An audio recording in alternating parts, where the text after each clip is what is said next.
E ngā mana, e ngā reo, e ngā karangatanga maha no ngā hoe whā. Ke oku rangatira, e oku hoa mahi, koutou katoa kua rauika mai nei I tēnei wā, tēnā koutou, tēnā tātou katoa. Ko tiri o te moana te maunga e whakamaru nei aho. Ko wai makariri te awa e mahia nei aku mā harahara. Nō te raki o airangi me kōtirana o kutipuna e mihi ana ki ngā tohu o nehe o te whangarui atara e noho nei au.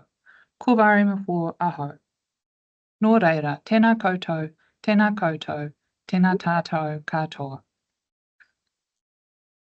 Good morning and welcome to this briefing on our final decisions for Transpower's individual price quality path and the reset of the default price quality path for electricity distribution businesses for the next regulatory period. My name is RCP4. I'm a Commissioner and I lead Part 4 Division, which is responsible for regulation of energy networks at the Commission. I'm joined this morning by senior members of our team for both Transpower and electricity lines businesses.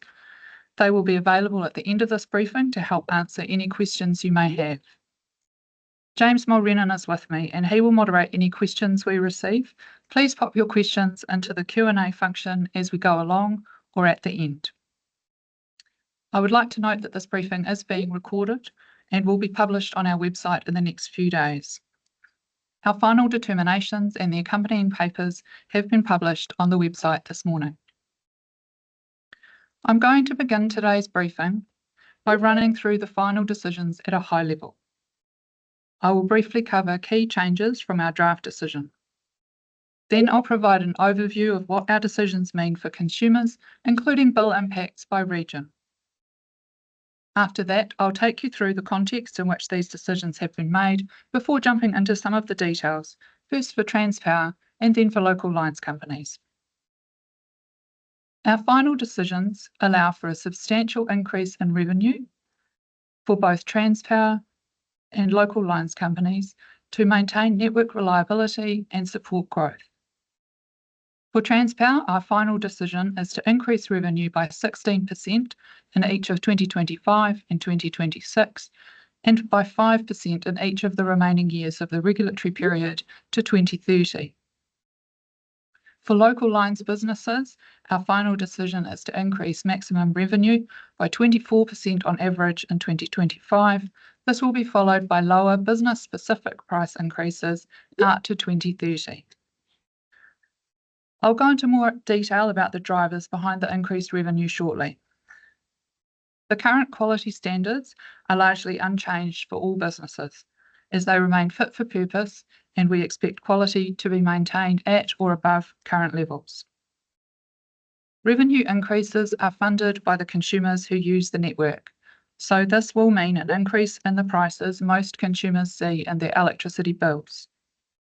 As we did for the draft, we have estimated the effects of the revenue increases on the average monthly bill for a household. Commercial and industrial users may also see price changes, but there are a wider variety of prices and contracts in place, so we have not estimated the impact on these types of consumers. From 1 April 2025, the average monthly bill for a household will increase by about 5% or $10. This is an average and will vary depending on which regional network a household is connected to, how much electricity is used, and what sort of pricing plan the household is on. Our final decision defers the recovery of some revenue until later years to reduce the initial price change for consumers. In fact, it's about half of what it would have been if we hadn't done this. So households would have been looking at a price increase of around $20 per month on average in 2025, rather than $10. What this does mean, though, is that there will be ongoing smaller increases in bills, with about $5 added to average monthly bills in each of the 4 years from 2026 to the end of the regulatory period in 2030. Looking at today's decision in isolation and not taking into account other factors that influence electricity bills, average monthly household electricity bills in 2030 will be about $30 higher than in 2024. That's a 15% increase in the average household's electricity cost. The increases reflect the higher costs companies are facing, including the cost of borrowing, the cost of materials, and inflationary pressures since the last review period. The increase in interest rates since 2019 is a significant reason for the higher cost of running capital-intensive businesses like lines companies. At the start of each regulatory period, we set the average allowed return on capital, also known as the weighted average cost of capital or WACC, using the prevailing government bond rate and an average debt premium. For the 2020 to 25 regulatory period, so the period we're currently in, the WACC was 4.6%. For 2025 to 2030, we have set the cost of capital at 7.1%. For context, this is similar to the WACC in DPP2, and the average WACC across all regulatory periods between 2010 and 2030 is 6.9%. The second key driver of the revenue increase is an increase in expenditure allowances. Capital investment allowances have increased, reflecting the need to replace and renew network assets as they age. That's a strong influence for Transpower in particular. System growth is also significant. Local lines companies have indicated in their forecasts that the proportion of capital they expect to spend on system growth will double in the next 5 years. This expenditure is needed to meet the demands of a growing population and from increasing use of electricity as a fuel for things like transport and industrial process heat, as well as to connect new generation. About 45% of the increase in revenue relates to greater expenditure allowances. Finally, rising input costs have caused increases in operating expenditure allowances as well as for capex, and international competition for skilled workers and equipment remains strong. So I've talked about the average impact of these decisions on Kiwi households. This slide illustrates the range of increases across different lines company areas. There are various reasons for these differences, but a significant one is the number of consumers that there are to spread the costs over. Infrastructure tends to have a pretty high proportion of fixed costs. We're very conscious that any price increases are unwelcome. However, it's important that Transpower and local lines companies continue to maintain their assets and invest appropriately. Otherwise, consumers are likely to face poorer quality services and ultimately higher costs in the future. Consumers rightly expect a safe and reliable network, and the right investments will help minimise these risks. Across our 2 decisions for Transpower and local lines companies, we received 50 submissions and 14 cross-submissions. I would like to thank everyone who took the time and effort to make a submission. We considered all of the feedback we received and completed further analysis subsequent to our draft decisions. We also considered the broader economic and sector context again, although it's fair to say there have not been significant changes since May when we published our draft decisions. There are 3 changes to our decisions that I want to highlight. First, as I've mentioned, interest rates remain higher than when we last reset prices in 2019. However, underlying macroeconomic conditions have changed slightly since May when we estimated the WACC to be 7.4%. The final WACC is slightly lower at 7.1%. This has reduced revenue allowances somewhat compared to the draft. Second, in terms of expenditure, we've allowed some additional step changes in operating costs for some distributors. In the draft decision, we said we would cap the total step increase at 5%. Following submissions, we've retained the 5% cap, but we have excluded specific amounts from it for higher insurance costs and to enable lines companies to buy low voltage network data from metering companies. Innovation and non-network solutions are a growing area of opportunity for lines companies to improve efficiency and provide services in new ways. We have increased the amount available to local lines companies to try new approaches from 0.6% in the draft to 0.8% of allowed revenue.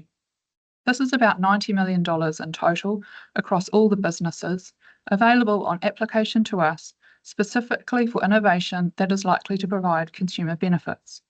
25% of the allowance is only available for projects where 2 or more businesses are working together. I'm now going to take you through our final decisions for Transpower in a little more detail.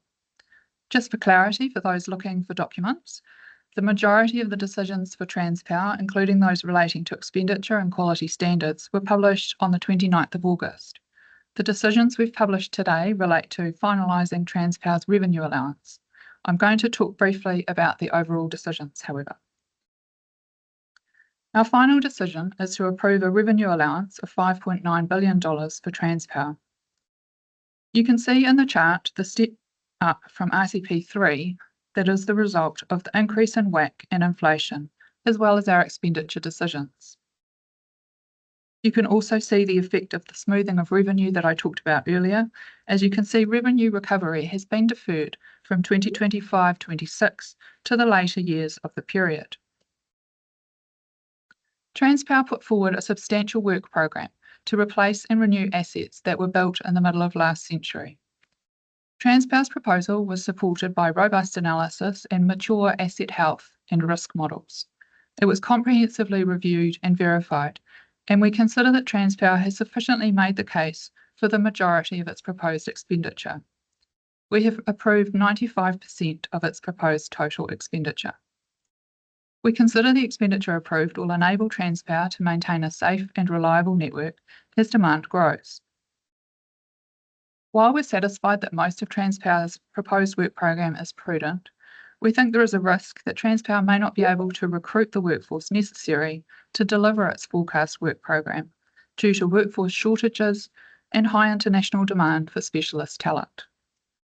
Our final decision is to adjust Transpower's expenditure allowance down by about $170 million to account for the workforce risk. This adjustment was supported by submitters. Should Transpower provide evidence that it has recruited the necessary workforce, it will be able to draw down this additional allowance through what we've called the deliverability reopener. We've made some minor changes to the approach to this reopener following consultation, and today we're publishing the updated deliverability model. The size of the downward adjustment is also slightly lower than at the draft to reflect updates from Transpower on its progress on recruitment since then. We've introduced annual delivery reporting requirements given the size of Transpower's work program. In terms of quality standards, we're leaving the package of grid output measures largely unchanged from those that currently apply to ensure that quality of service is maintained. We have approved 92% of Transpower's proposed capex, subject to the deliverability adjustment. We've approved $132 million of transmission resilience capital expenditure. Transpower proposed a $199 million resilience package using base capex and a use it or lose it fund for it to access at its discretion. While we have not approved this new mechanism, or all of the funding for projects that were proposed to be in the fund, there is a reopener available for Transpower to use to seek additional resilience funding when it has more certainty about the timing and cost of the remaining projects. The maximum revenue we have set for Transpower does not take into account major capex proposals, which are enhancement and development projects above $30 million, or listed projects, which are replacement and refurbishment capex projects over $30 million. We will not consider these for approval until sometime in RCP4 or later. Once these are approved and completed, Transpower's revenue may rise to recover these costs. Moving on to operating expenditure or opex, we have approved 99% of Transpower's proposed opex, subject to the deliverability adjustment. Increases in revenue are driven by the increased workforce required to support its capex program. We consider there is also a justified need for higher maintenance expenditure, as Transpower maintains assets that are not yet due for replacement. This final slide for Transpower covers quality standards and input methodology or IM amendments. Transpower's current package of grid output measures have been retained with updated metrics to reflect improving performance, and where relevant, we've taken into account Transpower's work program. Alongside the price path determination, we have made some targeted input methodology amendments that give effect to the price path. Transpower will incorporate these decisions into its price setting methodology and set new charges from 1 April 2025. I will now move on to our final decisions for local lines companies. This slide provides an overview of the decision. I'll cover most of these points as we move through the slides. The headline figure is the total forecast net allowable revenue allowance of $11.5 billion in nominal terms over the 5-year regulatory period. Like Transpower and other businesses, New Zealand's local lines companies are experiencing higher costs due to recent inflation and interest rate rises. An uplift in revenue over the coming regulatory period is required to meet these costs and to enable investment to maintain reliability and support growth. However, we've not allowed as much investment as businesses have forecast. There is significant uncertainty about some of the forecast growth, and similar to Transpower, we have concerns about the deliverability of some of the forecast increase due to the increase necessary in the workforce. Recent changes we've made to the regulatory framework have increased flexibility, and where businesses are able to justify specific projects later, they can apply for a reopener to increase their allowed revenue. Where a business has specific significant growth or other investment needs, and these are supported by its customers, it can apply for a customised price path. The effect of the increase in revenue for each EDB for the first year of the regulatory period is shown in the graph on the left-hand side. The dark blue bars show the percentage increase from the end of DPP3 to the start of DPP4. The light blue part of these bars shows what the revenue increase would have been had we not applied any revenue smoother. This shows the significance of the decision in terms of the effect on revenue and therefore prices in 2025. The graph on the right shows the drivers behind the revenue increase from DPP3. You can see the 3 key drivers I've already spoken about: inflation, the weighted average cost of capital, and expenditure allowances. There's been a modest reduction in the total increase in revenue since the draft. This is a result of updates to include more recent input data that have become available, some small increases in allowed expenditure, and the decrease in the WACC. For capex, we have set total allowances below the aggregate level of investment forecast by lines companies, reflecting our assessment of what is appropriate in the current environment. We used the approach that we signalled in our draft and have allowed up to 125% of recent actual expenditure. Where a company forecasts a lower level of capex than this, we have allowed their forecast. Because the DPP3 allowance was lower than actual recent expenditure, the increase relative to DPP3 is higher than 25%. Our decisions on the capex allowance reflect relevant cost increases and investment to maintain reliability and meet consumer demand, tempered by our concerns about the practical deliverability of such a large forecast step change in investment, and our view that there's significant uncertainty around the timing, scale, and location of some demand increases. As I mentioned, our regulatory framework enables local lines businesses to apply for additional allowances during the regulatory period where better information becomes available about specific projects or new events occur. Looking at opex now, we have set allowances that reflect the increase in operating costs faced by the sector during the last regulatory period. We have also approved new step changes in opex to respond to specific business conditions. Our final decision is to allow an increase in aggregate opex to $3.6 billion in constant 2024 prices. This is 22% higher than the DPP3 allowance in real terms. We set opex allowances using a base, step and trend approach. Our final decision includes up to 6 step change increases for each business. These are for insurance to reflect significant forecast increases in insurance premiums, the purchase of low voltage data and associated costs for monitoring and analysis. This will ensure local lines businesses have the appropriate information to enable flexible and innovative solutions to growing demand and reliability needs.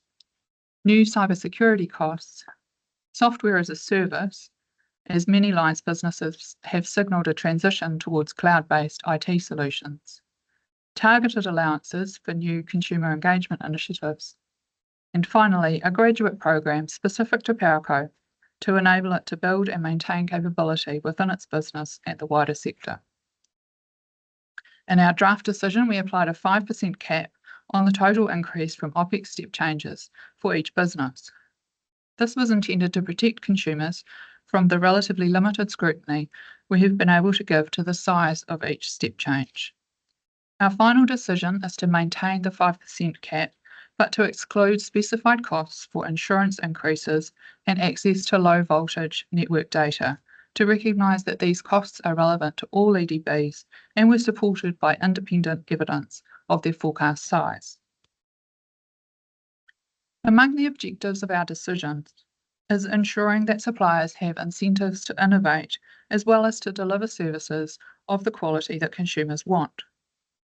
For innovation incentives, our key final decisions are first to maintain equal penalties and rewards for capex and opex savings in the incentive scheme called IRIS. This scheme ensures that EDBs have the right financial incentive to choose the most efficient solution, whether that involves a capital investment or operating costs. And secondly, to introduce an innovation and non-traditional solutions allowance. While businesses already have the flexibility to prioritise spending on innovative projects, this allowance will provide an additional incentive to encourage lines businesses to try out new solutions that are likely to benefit their customers. We also know that collaboration can be a key factor in the successful deployment of innovative technology, which is why 25% of this allowance is specifically for projects that involve the applicant working with at least one other electricity lines business. Quality standards are an important part of a price quality path and are intended to ensure that any cost savings sought by local lines businesses do not come at the expense of quality of service. The final decision is to retain the same quality standards based on duration and frequency of system interruptions, with minor refinements to the previous approach to better reflect the current context. We're making a suite of changes to the input methodologies to give effect to DPP4. These changes correct errors and improve the workability of the regime. The details are outlined on this slide, and today we've published final decisions relating to the wash-up arrangements to correct errors and reduce volatility. Thank you to those who submitted on those changes. We will also be publishing reopener guidance and guidance on the innovation allowance before April next year, in time for the start of DPP4. That brings me to the end of the presentation and a final comment on the balance that we've sought to strike to protect consumers' interests in the long term. Consumers use the electricity network every day, and they should be able to have confidence that this critical infrastructure is reliable and represents value for money. We understand higher electricity bills for consumers are coming at a time when many are struggling with rising costs across their households and businesses. We've sought to reduce the immediate price increases, but we cannot avoid them altogether, as ongoing efficient investment in critical infrastructure is vital to avoid a decline in reliability and higher future costs.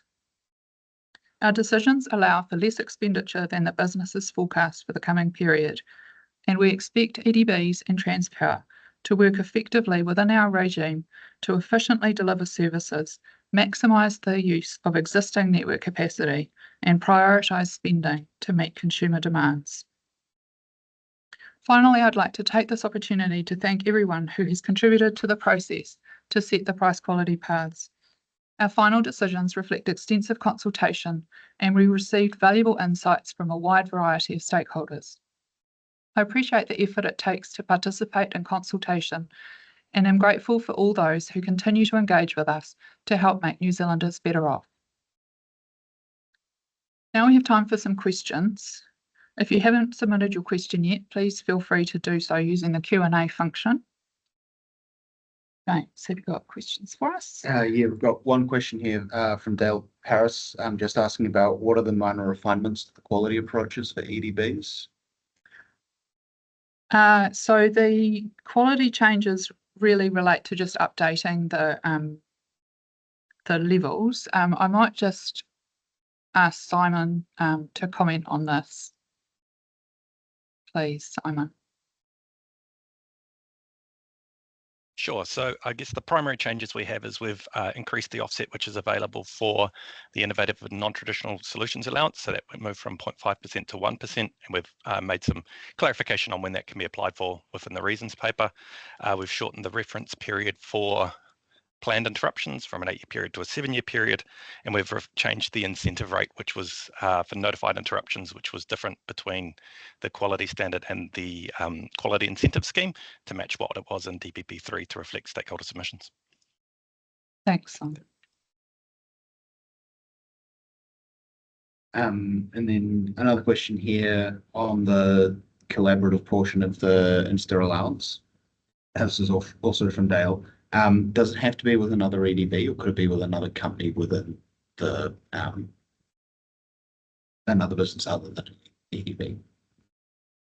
So the collaborative portion, which is 0.2% of maximum allowable revenue, is specifically for an EDB, the applicant working with another electricity business. So it doesn't have to be a non-exempt business, but it does need to be another electricity lines business. Another question about Insta from Chris Martin about whether there is an updated project eligibility application form for the Insta. Yes, so we are going to put together a project eligibility application form. It is still in the works, so that will be coming as part of our guidance, which we'll be providing to you certainly before the regulatory period starts. No more questions. Okay, that sounds like that's all the questions that we have at this stage. We'll just pause for a moment in case anybody's typing away.